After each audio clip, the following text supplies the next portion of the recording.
ပြောင်းစုကင်မရာမြန်မာနိုင်ငံတော်ကြီးကိုတိုင်းတစ်ပါးလက်အောက်သို့တက်ရောက်ခါနီးစစ်စစ်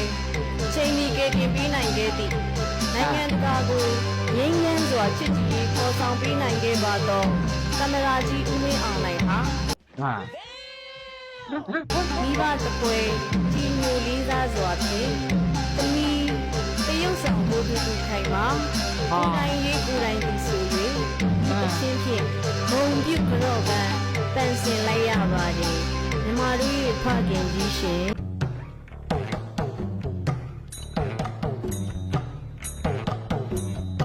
ကျွန်တော်တို့လက်ရှိမြန်မာနိုင်ငံကြီးကကြက်မပြေးတဲ့သမရယူမပြေးတဲ့မသိရမလားမစီလေမပြေးတဲ့အောက်တန်းစားတွေကဝေးရန်နေကြတာတော်ဆိုးပါတယ်နိုင်ငံဟာဒီလိုကြက်မပြေးမပြေးကောင်းတွေတင်းမပြေးကောင်းတွေအဲ့လိုကောင်းတွေအုပ်ချုပ်နေတဲ့အတွက်ကြောင့်မို့လို့မြန်မာနိုင်ငံကြီးကဘလို့ဖြစ်နေလဲဆိုတော့အလုံးစုံပြိုကျပျက်စီးပြီးတော့မှကဲကိုအရင်တုန်းကရှမ်းတောက်ခဲ့သမျှအခုဆိုရင်စုံမြုပ်နေရတဲ့နိုင်ငံမှာဆိုတော့မင်းအောင်လှိုင်ဆိုတဲ့ကောင်ကတစ်မျိုးမင်းအောင်လှိုင်ကိုအားပေးထောက်ခံတဲ့သူတွေကတစ်မျိုးဟိုတစ်မျိုးဒီတစ်မျိုးနဲ့ကလုံးမမျိုးတွေကိုလုံးမျိုးတွေဖြစ်နေတာပေါ့နော်အဲ့တော့တော်ဆိုးပါတယ်ဗျာကျွန်တော်တို့နိုင်ငံကြီးကတော်တော်လေးကိုပြန်အဖက်ဆယ်ဖို့ကိုဒီအရေးခင်းပြီးသွားတဲ့အချိန်မှာပြန်အဖက်ဆယ်ဖို့တော်တော်စူးစမ်းရမှာဗျာကြည့်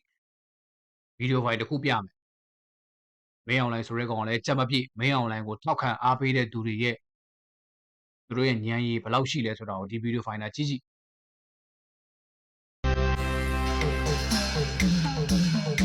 ပြောင်းစုကင်မရာမြန်မာနိုင်ငံတော်ကြီးကိုတိုင်းတစ်ပါးလက်အောက်သို့တက်ရောက်ခါနီးစစ်စစ်ချိန်မီကတင်ပေးနိုင်ခဲ့သည့်နိုင်ငံတကာကိုငြိမ်းချမ်းစွာချစ်ကြည်ရေးပေါ်ဆောင်ပေးနိုင်ခဲ့ပါသောကင်မရာကြီးဦးမင်းအောင်လှိုင်ဟာမိဘတပွဲကြီးညိုလေးစားစွာဖြင့်သမီးတရုတ်ဆောင်မှုတူခိုင်မှာကိုယ်တိုင်ရေးကိုယ်တိုင်ပြီးဆို၍အချင်းဖြင့်မုံပြုတ်ကြော့ကတန်ဆင်လိုက်ရပါတယ်မြမတို့ရဲ့ဖခင်ကြီးရှင်တော်စိုးနေပြီဟောကြည့်ဟောအမကြီးဟုတ်တယ်လေ Why are you running? Why are you running?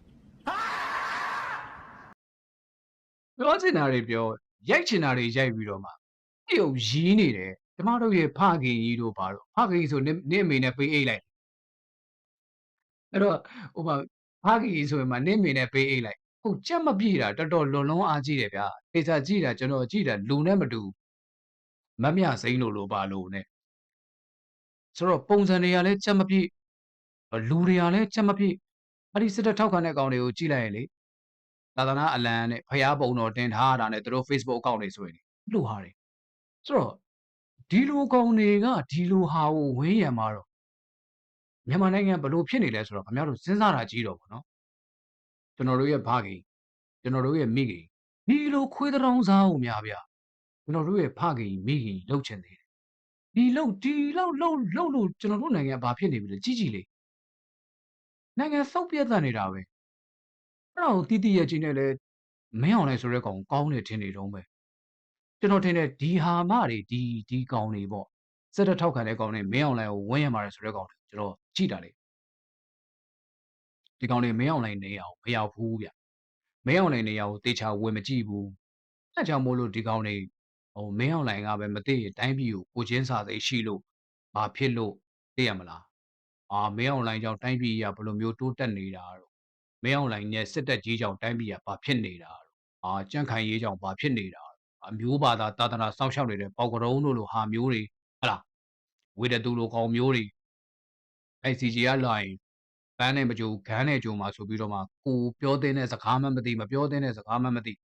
ကောင်တွေကြက်ကောပြေးကြရလားမသိဘူးကျွန်တော်စဉ်းစားကြည့်ရလေဆိုတော့ဒါလက်ရှိမြန်မာနိုင်ငံမှာဖြစ်နေတဲ့မင်းအောင်လှိုင်အပါအဝင်သူ့ကိုအားပေးထောက်ခံနေတဲ့သူတွေရဲ့ဖြစ်ပျက်နေတဲ့ပုံစံလေးပေါ့ရုပ်ရှင်တရုပ်ဆောင်ဒေါ်ကြီးတယောက်ပြောသလိုမျိုးမြန်မာနိုင်ငံကြီးကနေချင်းစရာဒါအားကောင်းတာပဲနော်ဆိုတဲ့ဟာမျိုးကိုကျွန်တော်တို့ကတော်တော်ရီးခြင်းနဲ့လက်ရှိအခြေအနေတကူကမြန်မာနိုင်ငံမှာဘယ်နေရာနေစရာကောင်းလို့တော့ဥပမာဗျာတိုက်ပွဲမရှိတဲ့နေရာတွေနေချင်းစပွဲတအားကောင်းတယ်ထင်ကောင်းထင်လိမ့်မယ်တကယ်သွားနေကြည့် ကုန်လုံးကြီးလန့်စာစားပြီးနေကြတာ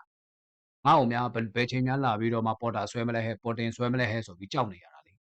ဒီလိုအကြောက်တရားနေရတာမဟုတ်ဘူးလား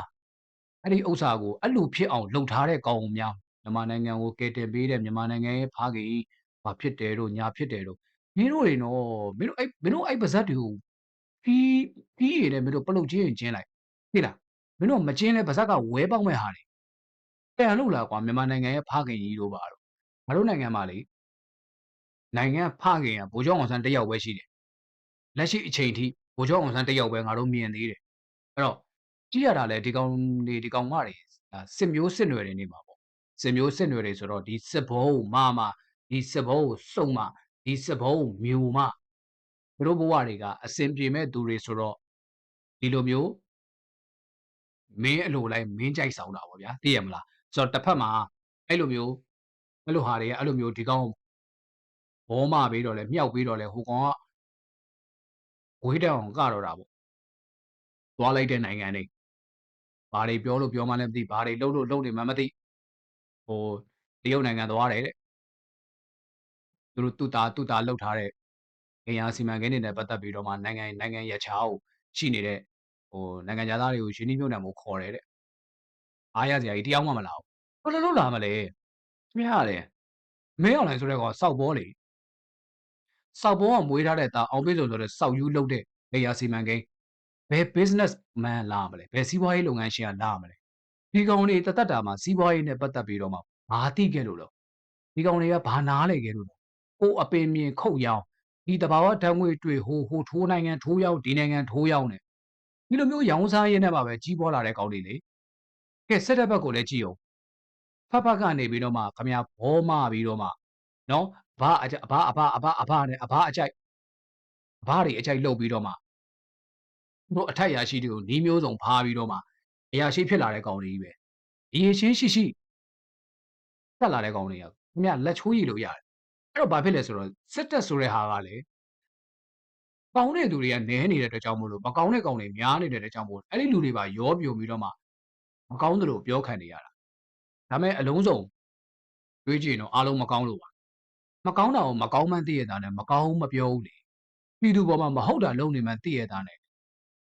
မပြောရတဲ့အပြေကိုအဲ့ဒီကောင်နဲ့ပေါင်းပြီးတော့မှဒီလိုမျိုးလုပ်တယ်ဆိုတဲ့ကစဉ်းစားကြည့်လေ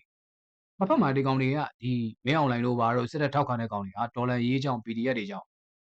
ဒေါ်လာရေးဘာကြောင့်ဖြစ်လာတယ် PDF ဘာကြောင့်ဖြစ်လာတယ် NLD ကမဲခိုးလို့အေးမင်းတို့စောက်လုံးဝမြင်လားမေးလိုက်မယ်ဘယ်ပါတီကမဲခိုးတယ်ဆိုတာအစားကျွန်တော်တို့ကဗီဒီယိုဖိုင်နဲ့တကွ reaction လုပ်ပြပေးခဲ့ပြီးတာ NLD မဲခိုးတယ်ဆိုတာမရှိခဲ့ဘူးကြန့်ခိုင်ရေးမဲခိုးခဲ့တယ်ဆိုတာကိုဗီဒီယိုဖိုင်နဲ့တကွတင်ပြပေးပြီးတာအဲ့တော့ဒီခိုးကမှန်ကန်နေတဲ့သူကိုတွားပြီးတော့မှခိုးပါတယ်ဆိုတော့အလုပ်ပဲစားစကားတွေနဲ့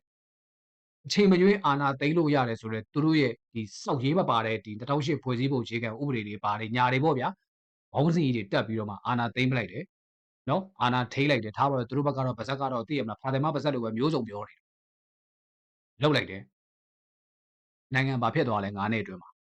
9နှစ်ကျော်တယ်မှာဘာဖြစ်သွားလဲကျွန်တော်ပြောတာရှင်းရှင်းလေးလက်ရှိခြေအနေတစ်ခုမှာမင်းအောင်လိုင်းသာကောင်းနေမယ်ဆိုရင်ကျွန်တော်တို့တော်လန်ရေးလည်းပြတ်သုံးသွားတာကြာပြီစစ်တပ်ကောင်းနေမယ်ဆိုရင်ကျွန်တော်တို့တော်လန်ရေးလည်းမရှိတော့တာကြာပြီမေစုဆိုတာအခုချိန်မှာဘယ်သူမှခေါင်းထဲမှာတော့ရှိမှာမဟုတ်ဒီကောင်တွေကကောင်းအောင်လုပ်နေတဲ့ကောင်တွေမှမဟုတ်တာဒီကောင်တွေကဘလူးကောင်းစောင်းထားတဲ့ကောင်တွေလေသိတယ်မလား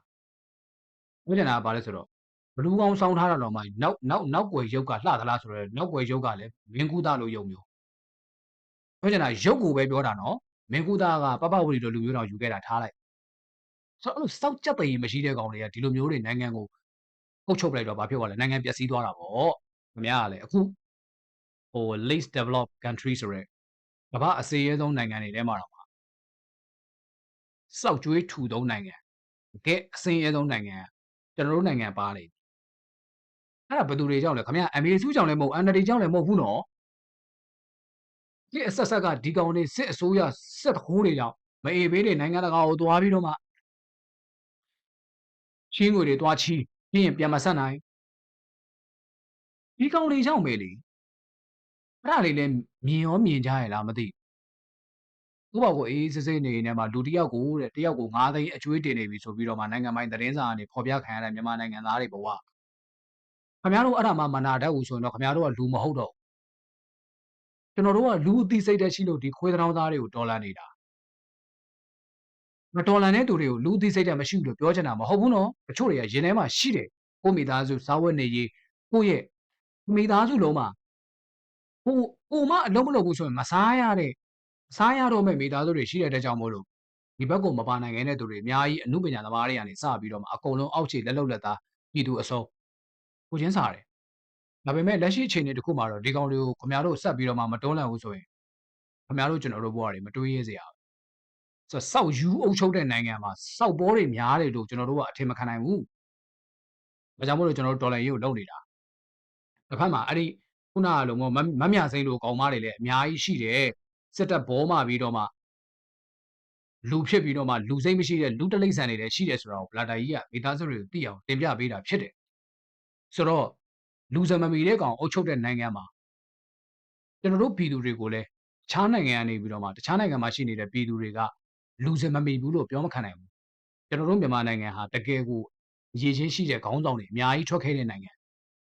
အဲ့တော့အဲ့လိုမျိုးအရေးချင်းရှိတဲ့လူကခေါင်းဆောင်နေရာကိုပြန်ရောက်ဖို့အတွက်တကယ်တော်တဲ့သူကိုတကယ်နေရာပေးဖို့အတွက်သူနဲ့ထိတ်တန်တဲ့နေရာကိုပေးဖို့အတွက်ကျွန်တော်တို့ဒီဒေါ်လာရေးကိုဆင်နွှဲနေကြတာဒါလေးကိုလည်းနားလေစေချင်ပါတယ်အဲ့တော့ကျွန်တော်ပြောပြတဲ့ကိစ္စနဲ့ပတ်သက်ပြီးတော့မှအကြောင်းအရာနဲ့ပတ်သက်ပြီးတော့မှမိသားစုတွေသဘောပေါက်နားလည်မယ်လို့ထင်ပါတယ်အဲ့တော့ကျေးဇူးအများကြီးတင်ပါတယ်နောက်တစ်ခေါက်မှပြန်ဆောင်တွေ့ပါမယ်မင်္ဂလာရှိတဲ့ဒေါ်လာလေးဖြစ်ပါစေ Plata Reblog YouTube Channel ဖြစ်ပါတယ်ကြည့်ရှုအားပေးတဲ့မျိုးတွေအားလုံးပဲစိတ်ချမ်းသာကိုယ်ချမ်းသာတစ်လုံးတစ်ဝရှိကြပါစေဗျာ